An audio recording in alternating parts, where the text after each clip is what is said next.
Hello everyone, good নুন। এখন দুপুর থেকে ব্লগটা স্টার্ট করছি, মানে কালকে যেখানে শেষ করেছিলাম সেখান থেকেই শুরু করছি। তো রান্না বান্না হয়ে গেছে, উচ্ছে ভাজা করেছি আর ওই 2 পিস মাছ দিয়ে আলু আর সজনে ডাঁটা দিয়ে পোস্ত বানিয়েছি। তো এটা দিয়েই দুপুরের খাওয়া দাওয়া করব। ফিরে এলাম বন্ধুরা, একদম স্নান টান করে রেডি হয়ে রান্না বান্না করে কোনো ভিডিও শ্যুট করিনি, কেননা কালকে সারাদিন বারে ছিলাম। তো ভাত খাওয়ার জন্য মনটা ছটপট করছিল, তো ওই জন্য সকাল সকাল উঠে রান্না বান্না করে নিয়েছি।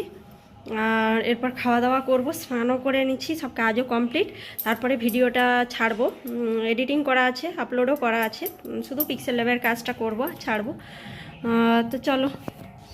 আর এদিকে দেখো, একটা মৌসুম্বি কেটে নিয়েছি আমি, তো এটা এখন খাবো। খাওয়া দাওয়া হয়ে গিয়েছে অনেকক্ষণই। তারপরে এলাম একদম সন্ধেবেলায়। তো বাবা এসেছিলো এখানে কলাইকুণ্ডাতে ওষুধ নিতে, তো আমার জন্য এই যে 1 কাপ মিষ্টি এনেছে। আমি বাবাকে বললাম কেন এগুলো আনো, কেউ খাওয়ার নেই, তবু বাবা শুনবে না, আনবে। আর এই যে কিছু বাজার করেছি, তো আমি বললাম যে বাবা আমার টুকিটাকি বাজার করতে হবে, 2 দিন পরেই বাবার বাড়ি যাব।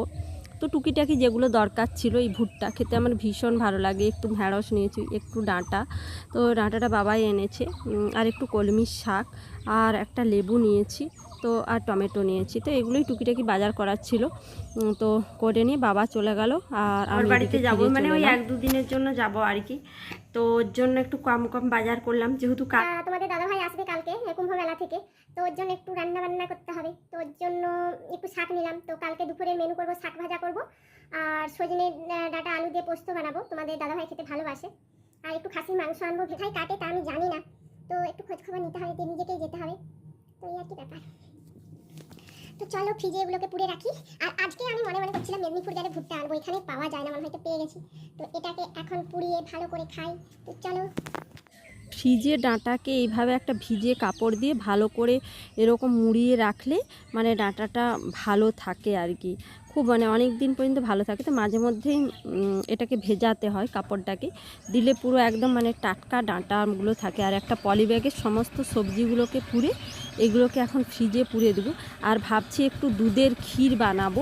তোমাদের দাদাভাই মানে দুধের ক্ষীর খেতে খুব ভালোবাসে, তো অনেকটা দুধ জমা হয়েছে, তো ওই জন্য একটু দুধের ক্ষীর বানাবো আর কি।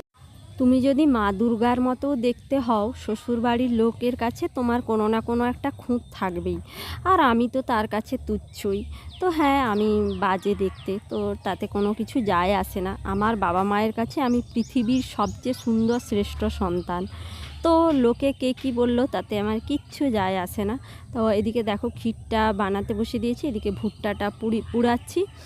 তো খাবো। আগে তোমাদের দাদাভাই যখন মেদিনীপুরে থাকতাম তখন অনেক নিয়ে যেত, তো বিশ্বাস করো ওখানে মানে এমনই একটা জিনিস ছিল। তো দেখো দুধটা অনেকটা মরে গেছে, তারপরে এই যে খানিকটা পাউডার দুধ দিয়ে দিচ্ছি, হালকা 1 চামচ চিনি দেবো, এটা অপশনাল, কেউ দিতেও পারো নাও পারো।